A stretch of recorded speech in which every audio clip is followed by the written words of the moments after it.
Can you make bagels with all-purpose or plain flour? The answer is yes. However, there are conditions to this. When you make a bagel with a plain or all-purpose flour, you're going to lose some of the characteristics of a classic bagel. Let's look at this bagel. It looks a lot like a bagel you would find in the store, and when you slice it open, you're going to see a little bit of a change. The crumb structure is a little more dense than you would like, and when you pull it apart and start to chew on it, it's not as chewy or airy as a bagel.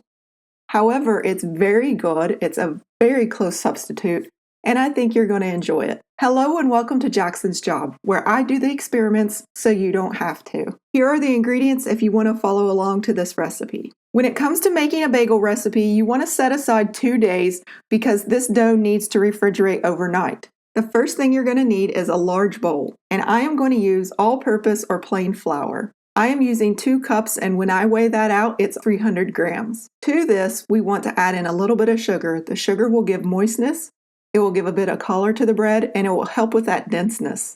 I'm going to use just 1 tablespoon or 12.5 grams. I'm going to use instant dry yeast, just 1 teaspoon or 3 grams. Next, we are going to put in just a little bit of salt, a half a teaspoon, 2.5 grams. We're going to mix this together briefly, and then we're going to put in our wet ingredients. We want this to be a stiff dough, so I'm going to use 2/3 cup of water, 160 milliliters. To that, I'm going to add in some oil, 2 tablespoons or 30 milliliters. If you don't want to use all this oil, that is perfectly fine. You can replace it with the same amount of water. The oil is going to help with the texture of the crust and also keep it from becoming too dense as well. We're going to mix this together using the handle of a spoon until it becomes a shaggy dough. Then we are going to turn this out onto a clean work surface and knead it 8 to 10 minutes or until it stretches easily without tearing. It may stick to your fingers at first, just keep working the dough. If it's still sticking to your fingers, after about 5 minutes, then you can start adding in just a little bit of flour, a tablespoon, about 9 grams at a time. But don't add any flour for at least 5 minutes of kneading. Let's check it. It's been about 5 minutes. It's stretching pretty nicely, but it's also tearing really easy. We need to knead this a little longer. And say hello to Roxanne, everybody. She's taking her afternoon nap. It's starting to stretch a lot easier without tearing. Now, of course, if I pull hard enough, it is going to tear, but it's only going to tear if I'm pulling really hard. Let's look at this up close. It looks like Roxanne is waking up from her nap, so we're going to have to work quickly. Isn't she adorable? It's a really nice sturdy dough at this point. It's stretching pretty nicely without tearing. Now, one thing I do want to point out, when you're using all-purpose or plain flour as opposed to bread flour, you can't always get to the window pane test before it tears. And that's just because the gluten in the dough isn't as strong as it would be in bread flour due to the lower protein content. We're going to put this in a bowl and we are going to let it set on the countertop for 45 minutes. We want to go ahead and cover it so it doesn't dry out. After 45 minutes have passed, we're going to want to put this in the refrigerator overnight for at least 8 hours up to 24 hours. You want to do this with bagels because it will develop a nice flavor to the dough. Failure to refrigerate it overnight will make your dough not as flavorful. After 8 hours, it will roughly double in size, but it won't have a lot of movement to it. If you wait a full 24 hours, however, it'll be really stretchy and full of air bubbles.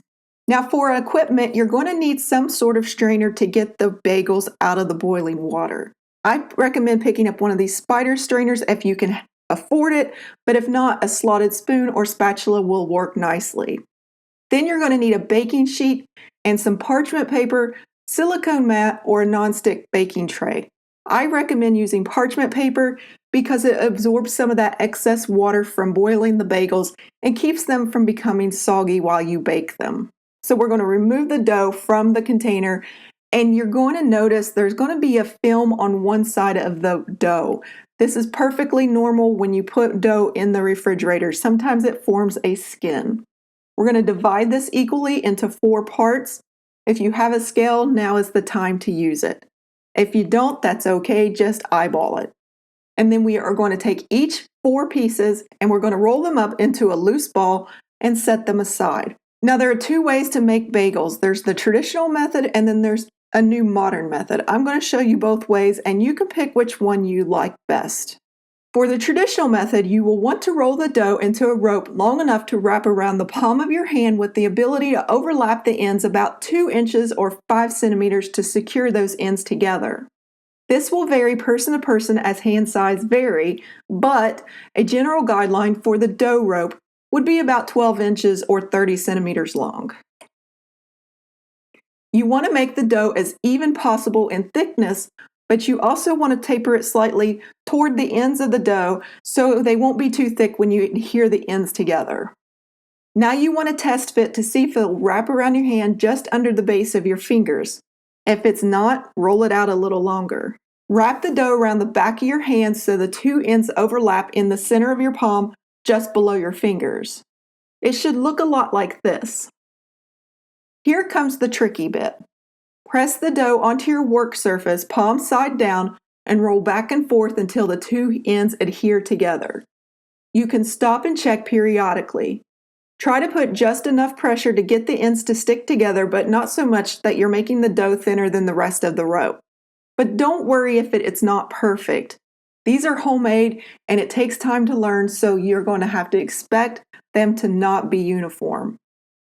The more modern method is to flatten the dough out into a round disc about 1/2 inch or 1.27 centimeters tall. Then, using your thumb, poke a hole in the center of the disc of the dough. Make the center hole at least 2 inches wide, that's about 5 centimeters, if you want the hole not to close up during baking. We will make some a variety of sizes so you can see the difference. Take your time with this step and have some fun. I'm curious, do you like the traditional method or do you like the more modern method better? After you have the 4 pieces of dough shaped, you're going to want to put these onto a surface that is non-stick. Either flour the surface or make sure that you're not putting it on something that it's going to stick to, and you're going to cover it either with that plastic wrap or a towel and let it sit for 20 minutes. While your dough is resting, you want to preheat your oven. 425 degrees Fahrenheit or 220 degrees Celsius. If you do not have malt barley syrup, you have a lot of options. Molasses, honey, maple brown sugar, and sorghum are all great options. Each will give a unique hint of flavor to the bagel, so make sure you like the taste of whatever you're choosing. This is a 5-quart pot. We're going to add in 2 generous tablespoons of your sweetener that you picked earlier. That's 30 milliliters. If you want to help your bagels brown better, add in 1/2 teaspoon, 3 grams of baking soda to the pot. Otherwise, we're just going to add in water and bring this to a boil on the stove top. 20 minutes has passed. We're going to remove that plastic wrap and towel, and we are going to put these into the boiling water. Now, this is just barely boiling at this point. I turned the water down so I could put these bagels in a lot safer. You don't want the bagels to touch. You want them to have room to expand. Notice how they have room to move around. If they didn't have this much room to move around, you want to put less bagels in at a time. And you have options on how long you want to boil them for. The longer you boil them, the chewier they'll be. But if you boil them too long, you risk deflating them. I recommend you can boil them from 30 seconds to 90 seconds each side. That's a total of 3 minutes for both sides. After 90 seconds have passed, it's time to flip these. Carefully turn them over and let them continue to boil another 30 to 90 seconds. Once they have finished boiling, you want to carefully remove them from the water. Let the water drain back into the pot before you transfer them onto your baking sheet. Now is the time to put your toppings on. If you're going to dip it into the toppings, be very careful not to burn yourself because these will be hot from the boiling water. Now you want to bake the bagels 15 to 18 minutes or until they are a golden brown. If you are not using baking soda, they will be more amber brown when fully baked, much like the one you saw at the very beginning. You want to cool these on the baking sheet for 5 minutes and then remove them to a wire rack to finish cooling for at least 1 hour prior to serving. If you serve them before that, they will be gummy on the interior and they will not taste good whatsoever. Let them cool completely. Can you use this recipe and substitute the all-purpose or plain flour for bread flour? Absolutely. You also can take half of the flour and replace it with whole wheat flour or another type of flour of your choice. Freshly baked bread is best eaten the day you make it. However, these can store up to 2 days before they go stale, especially if you use that oil and sugar in the dough. So tell me, after watching this, do you want to make bagels with all-purpose or plain flour? Let me know in the comments below. Let's do some troubleshooting because you're going to have it if you make bagels, whether they are with all-purpose flour, plain flour, or bread flour. Like, look at this one. What happened here? Well, we'll go over the 4 main problems. Here is one that is not boiled. It looks very good, but it's just a plain old roll in the shape of a bagel. Here's one that's over-boiled. It doesn't have a very good color to it. It's crinkly and it's kind of flat. It's not good at all. It's kind of just chewy and gooey. Here's one that's been overproofed. It has a very nice color to it, which is a sign that it's been proofed. However, it collapsed when it was boiling. This is because we waited too long to put it into the water. Notice how it's incredibly leathery and crinkly looking, and it's just very flat in texture. It's not going to be pleasant to eat. It's going to have a good flavor to it though. And it's also kind of rock hard, and when you try to tear it apart, it is very difficult to tear this thing apart. Here is one that's been underproofed. Notice it doesn't have a lot of color to it. That's a classic sign of bread when you bake it being underproofed. It doesn't get a lot of color. Also, when you boil it, it gets that crinkly texture just like the other bagels, and it's quite flat. However, when you open it up, it has a little more rise to it than the overboiled and overproofed ones. But again, I don't recommend eating this. So here's all the troubleshooting bagels. Hopefully this isn't going to be your problem.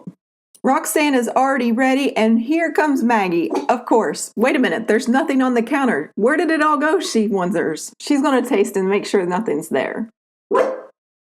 They definitely smell fresh baked bread now. I tell you, these little counter stuffers are always out for their best interest. And if you noticed earlier in the video, Raymond was a guest star. Do you know where he was? Bonus points if you do. I hope you enjoyed this recipe. Thank you for watching, and as always, happy baking.